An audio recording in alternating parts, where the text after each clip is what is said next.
The old house on Elm Street held its breath as autumn painted the world in fiery hues inside. 11-year-old Lily traced the whirls of grain on her grandpa Arthur's worn workbench. The scent of sawdust and linseed oil a familiar comfort. Arthur wasn't a man of many words.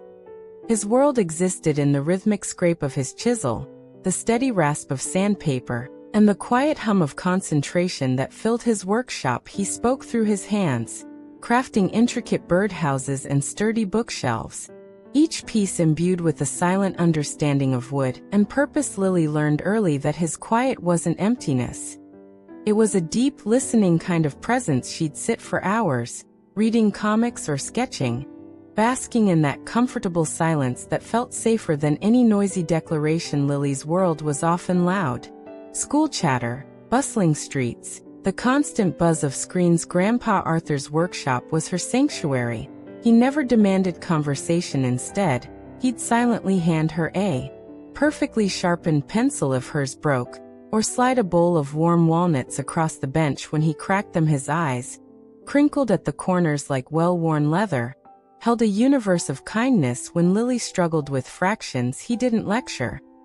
He simply drew precise lines on a scrap of wood, measuring and dividing it visually until the concept clicked. His silence wasn't indifference.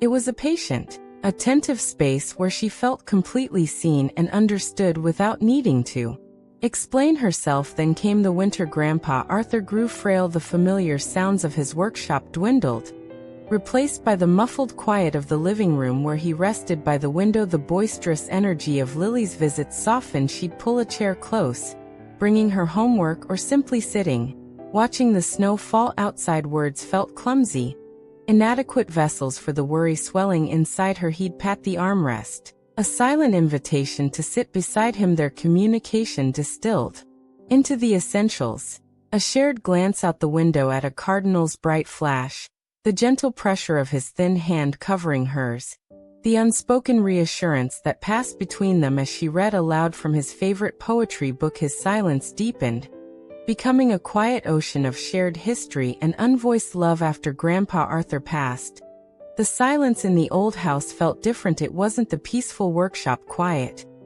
It was a heavy, echoing absence that made Lily's chest ache. She wandered into his workshop, untouched since his last day. Their dust motes danced in the slanted sunlight. Tools lay precisely where he'd left them, waiting for hands that would never return. The silence pressed in, overwhelming and suffocating. She picked up a half-sanded piece of maple, its smooth curve familiar under her fingers. Tears welled up, hot and silent, as the profound depth of the quiet screamed of her loss. The workshop's stillness wasn't peaceful now. It was a vast, aching void. Weeks later, while helping her mother sort through Grandpa's desk, Lily discovered a small, unmarked wooden box tucked deep inside a drawer. Inside weren't tools or trinkets, but dozens of folded notes written on thin paper scraps and wood shavings. Her breath caught in his precise, careful script.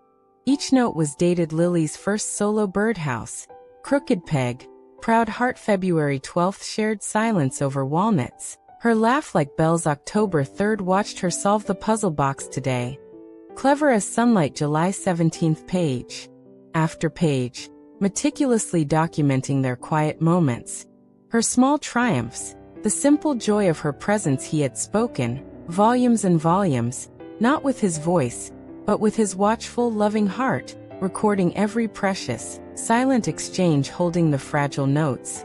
Lily felt a warmth spread through the cold grief. The silence of the workshop transformed once more. It wasn't empty, it was saturated. She could almost feel him there, not in words, but in the lingering scent of wood, the precise angle of a chisel on the bench, the memory of his hand on her head. His profound silence hadn't been a lack.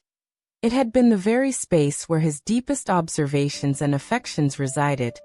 A language richer than spoken words. He had listened, truly listened, and his silence had been the parchment upon which he wrote his unwavering love. Lily carefully returned the notes to their box, a precious archive of the unspoken. She walked to the workbench. Running her hand along its smooth surface, she picked up a piece of sandpaper and a small, unfinished carving of a bird he'd left behind sitting on his stool. She began to sand, The soft shhh rhythm, a gentle counterpoint to the profound quiet. It wasn't the silence of absence anymore, but the silence of enduring presence. A language they both understood in that workshop, filled only with the whisper of wood and memory. Lily understood the infinite volume spoken by her grandfather's quiet love, a comforting echo that would forever fill her heart. She knew the silence wasn't empty, it was full of him.